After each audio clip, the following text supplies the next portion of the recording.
दिनांक 22 अप्रैल 2025 को जम्मू कश्मीर के पहलगाम में जिस प्रकार से इस्लामिक कट्टरपंथी कायरों के द्वारा हमारे हिंदू भाइयों को चिन्हित करके उनका लिंग परीक्षण करके उन्हें बाजबरदस्ती कलमा पढ़ाने के लिए विवश किया गया और उनकी निर्मम हत्या की गई, विश्व हिंदू परिषद बजरंग दल उस कायराना हरकतों की, इस कायराना निर्ममतापूर्ण अपराध की कड़े शब्दों में निंदा करता है।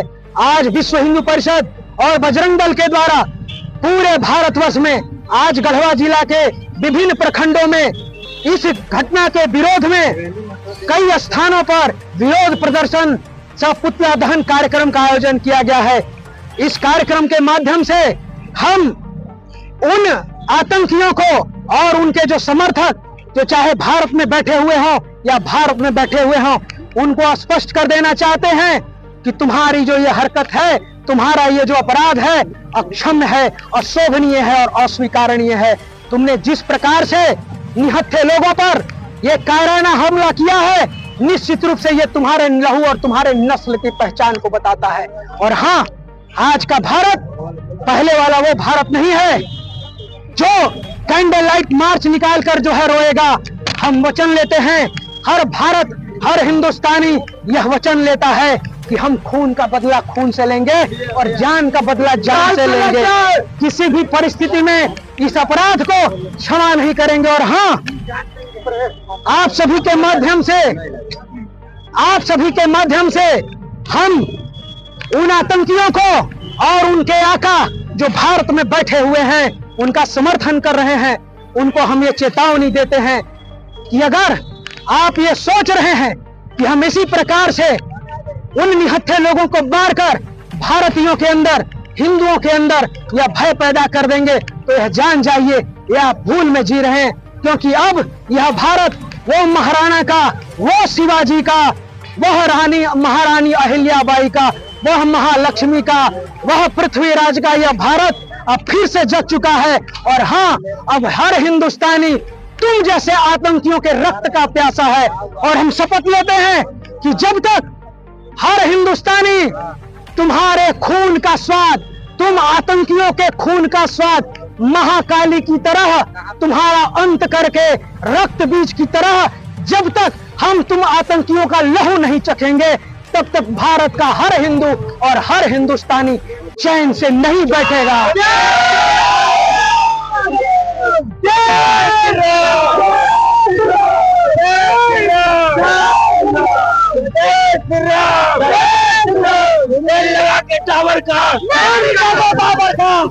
सोनू जी, शास्त्र के बाद आप लोगों ने शस्त्र धारण कर लिया, क्या वजह है? देखिए, आज तक हम लोगों को सिखाया गया अहिंसा परमो धर्मः, अहिंसा ही परम धर्म है, लेकिन उसका अधूरा वाक्य हमें नहीं बताया गया, धर्म हिंसा तथैव च। राष्ट्र की रक्षा के लिए, मातृभूमि की रक्षा के लिए, देश के संविधान की रक्षा के लिए, भारत के स्वाभिमान की रक्षा के लिए हमारे देवी देवताओं ने, उनके हाथ में भी अस्त्र शस्त्र है। प्रभु श्री राम ने भी समय आया तो घर बार त्यागा, लेकिन अपने तीर धनुष नहीं त्यागे। भगवान श्री कृष्ण ने भी समय आया तो बंसी त्यागा, सुदर्शन उठाया। छत्रपति शिवाजी महाराज ने भी समय आया, मातृभूमि के लिए समर रचा और तलवार उठाया। तो आज समय आ गया है कि अब हर हिंदुस्तानी, हर भारतीय मातृभूमि की रक्षा के लिए सज्ज हो जाए, क्योंकि भारत के रक्षा का दायित्व केवल सेना सीमा पर जवान तैनातों का नहीं है, पुलिस वालों का नहीं है, जज का नहीं है, न्यायालय का नहीं है। उनके साथ हमारा भी राष्ट्र के प्रति अपना कर्तव्य है। और हर भारतीयों को मैं आपके माध्यम से आग्रह करता हूं कि अपने बच्चों को डॉक्टर, इंजीनियर, IAS, IPS सब कुछ बनाइए, लेकिन उसे यह बात सिखाइए कि जब तक तुम्हारे पास शस्त्र की ताकत नहीं होगी, तुम्हारा शास्त्र तुम्हें कुछ नहीं कर सकता। और हमारे आचार्यों ने, हमारे सनातन धर्म ने हमारे मातृभूमि में सिखाया है कि शस्त्र और शास्त्र जब दोनों के हाथ में होती है, तभी राष्ट्र बचता है, वैभव बचता है और सम्मान और स्वाभिमान बचता है।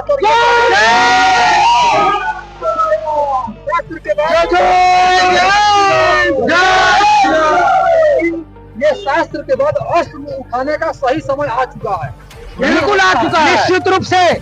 निश्चित रूप से हम भारतीयों को सज्ज रहना चाहिए, क्योंकि जो घटनाएं हो रही हैं, अभी आपने देखा कि कुछ दिन पहले रांची भी लश्कर तोयबा के आतंकवादी पकड़े गए, बोकारो में पकड़े गए, जमशेदपुर में पकड़े गए, और झारखंड के भी कई स्थानों पर ये आतंकवादी जो है पकड़े जा रहे हैं। तो निश्चित रूप से हमें अपने मातृभूमि की रक्षा के लिए शस्त्र अवश्य उठाना चाहिए।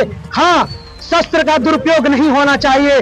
शस्त्र जब भी चलेगा भारत की रक्षा के लिए चलेगा, माँ भारती के गौरव के लिए चलेगा, भारत के वैभव के लिए चलेगा। सनातन धर्म में हिंसा का कहीं स्थान नहीं है। अगर हिंसा का स्थान नहीं है तो मुझे बताइए, हमारे हनुमान जी के पास गदा क्यों है? माँ दुर्गा के पास तलवार तीर क्यों है? प्रभु श्री राम के पास जो है तीर और धनुष के हैं, भगवान श्री कृष्ण के पास। अंतिम सवाल है जी। कि क्या आपको लगता है कि इस बार के बाद इस तरह के घटना का पुनरावृत्ति जो है हमारा देश में नहीं होगा? ठोस कानून आपने सही पकड़ा महोदय, आपने जो प्रश्न किया उसका भी जवाब सुनिए। इस घटना की पुनरावृत्ति नहीं हो, इसीलिए शस्त्र उठा लो। दोबारा पुनरावृत्ति कोई करेगा तो उसको टुकड़े में काट के रख देंगे। ये भारत है, हमारा भारत है। और हाँ, सरकार से हम लोगों का ये कहना है कि मोदी जी घबराइए नहीं, आप पुकार लीजिए, हम मानव बम भी बनने के लिए तैयार हैं, क्योंकि हमें भारत का वैभव प्यारा है, हमें अपनी मातृभूमि प्यारी है, भारत का गौरव प्यारा है। और जननी जन्मभूमि स्वर्गादपि गरीयसी, यह मातृभूमि है, मेरी प्राणों से भी प्रिय है। भारत माता की